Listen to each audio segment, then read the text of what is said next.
Naman si Raina, sabi ko po sa inyo totoo. Si Raina po ay isang PWD, person with disability. Hindi niya po kayo actually nakikita. Ang nakikita niya lang yung 1 meter lang kasi meron siyang visual disability. Sinama ko siya kasi maraming nang pinag-anuhan to. Nakita niyo na to sa Wawawi, Pilipinas Got Talent, sa Pi Channel, sa GMA Channel 7, sa Net25, sa Walang Tulugan, at saka kailan siya sa nanalo siya ng Grand Champion sa, sa I Can See Your Voice. Kaya ngayon, hinawakan ko si Raina kasi yung dating manager ni Raina. Parang di ba kayo katulad niyo, natutuwa kayo, binibigyan niyo si Raina.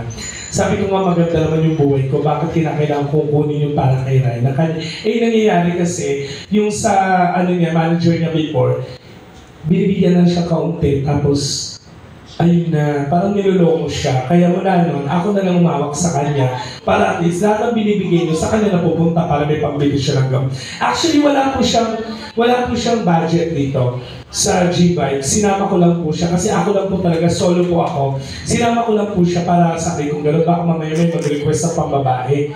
Boses ko lalaki. Para kaya minsan lagi ko po siyang kasama. Kaya palakpakan niyo naman si Ryan na.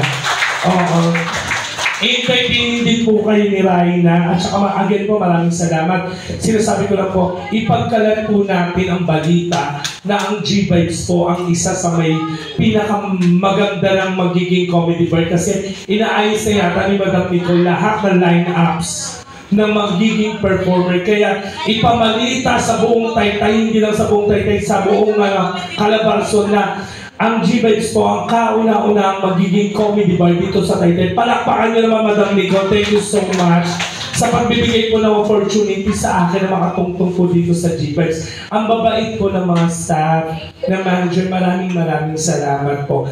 Kaya naman ibibigay ko na ang tablado sa mga second set. Of course, ladies and gentlemen, Raina, di ba magpalakpakan to si Domino? Ayan.